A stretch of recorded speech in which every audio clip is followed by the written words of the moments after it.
Top 5 Crazy Government Experiments. Number 5. Getting ahead in the Cold War. The 1950s and 60s were a golden age for scientific optimism.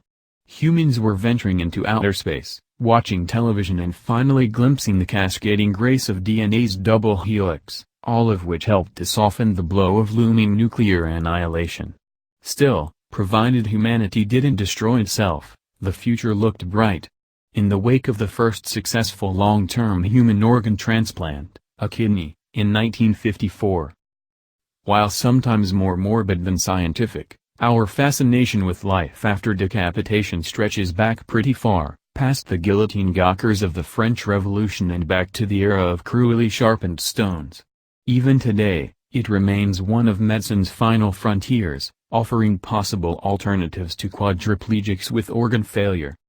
As was often the case during the mid-20th century, dogs and monkeys wound up making some huge sacrifices for human science. U.S. surgeon Charles Guthrie transplanted one dog's head onto the neck of another in 1908 and, with government funding, the Soviet surgeon Vladimir Demikhov attempted a canine upper body transplant in 1951. Not to be outdone, the United States funded the work of neurosurgeon Robert J. White in the mid-1960s.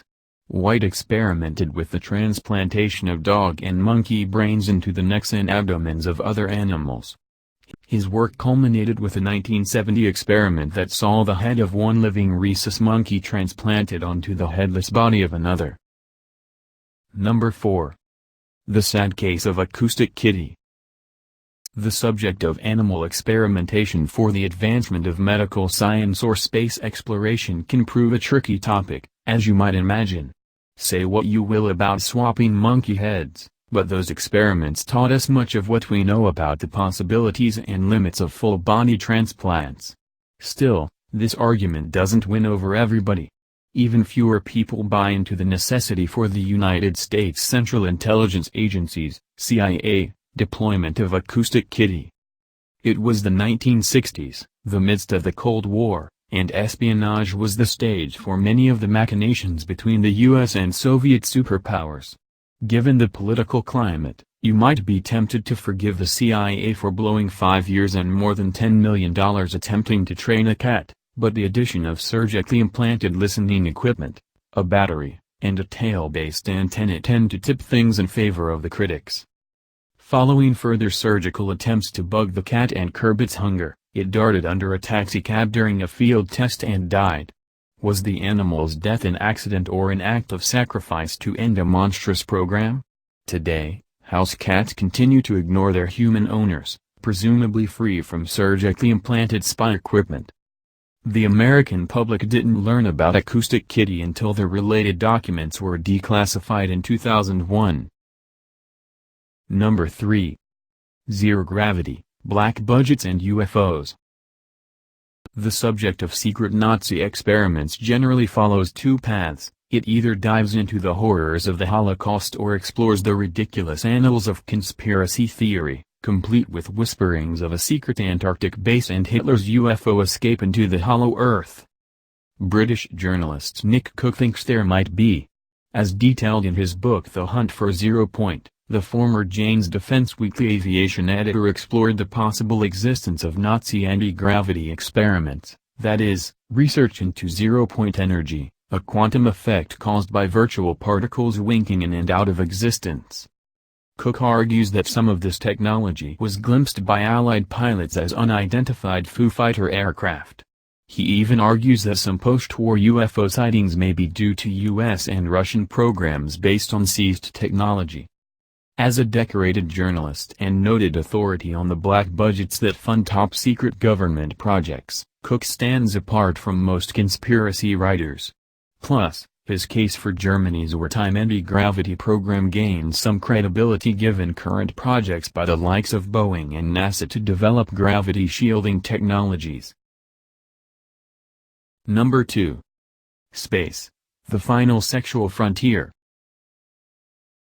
Space experiments often win the prize for weird, from blasting doomed chimps into orbit to rewarding weightless, web-spinning spiders with filet mignon dinners. On the opposite end of the spectrum, you have the creme de la creme of pulp science fiction fantasies, SpaceX.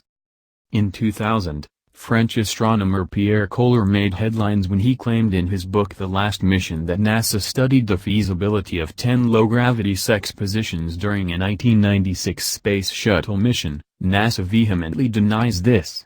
Not to be undone, the Russians allegedly carried out experiments related to human docking procedures as well. Experiments concerning the effects of space on the human reproductive system are nothing new. After all, if you set aside all the cultural baggage, sexual reproduction is a central process. In the early days of space exploration, there was even uncertainty on how a trip into orbit might affect a human's ability to procreate. Soviet scientists paid especially close attention to cosmonaut Valentina Tereshkova's 1964 pregnancy. After returning from orbit, Tereshkova married fellow cosmonaut Andriy Nikolaev and soon became pregnant with the world's first child born of two veterans of spaceflight. The couple's daughter turned out perfectly healthy, but the case was largely uncharted territory in the growing field of space medicine. The timeliness of the parentage even led some to question whether the union might have been arranged, a science experiment in itself. As for the future of SpaceX, proponents say it's just a matter of time and that it would be unrealistic, and possibly unhealthy, to forbid sexual activity aboard multi-year manned missions. Number 1. The Psychic Cold War. Paranormal research is hardly a hotbed of credibility these days, but for a time it wasn't just a topic of serious discussion, it was a matter of national security. The Cold War between the Soviet and American superpowers saw an arms race, a space race and, believe it or not, a struggle for dominance of paranormal forces. The U.S. Defense Advanced Research Projects Agency, DARPA, reportedly sunk millions into its 1970s psychic spy program. All of this federally funded research took place in an effort to keep up with the Russians, who had been researching telepathy since the 1920s. Can you imagine a world where submarine crews use telepathy to communicate with the surface? How about a space race in which cosmonauts use precognition to dodge orbital collisions and psychics meld their mind with that of a computer? The Soviets could imagine such things, and they funded the research to determine their feasibility. It's impossible to single out a winner in the Psychic Cold War. According to a 1973 DARPA-commissioned study by the RAND Corporation, the Russians and Americans both put roughly the same amount of effort into their paranormal programs. The big difference, according to the report, was that the U.S. study tended to rely more on psychology while the Soviets focused on biological and physical theories. In their conclusions, the RAND Corporation determined the U.S. program a failure while the Russian were more likely to excel, providing there's a shred of truth to any of the hypnotists and spoonbenders they studied.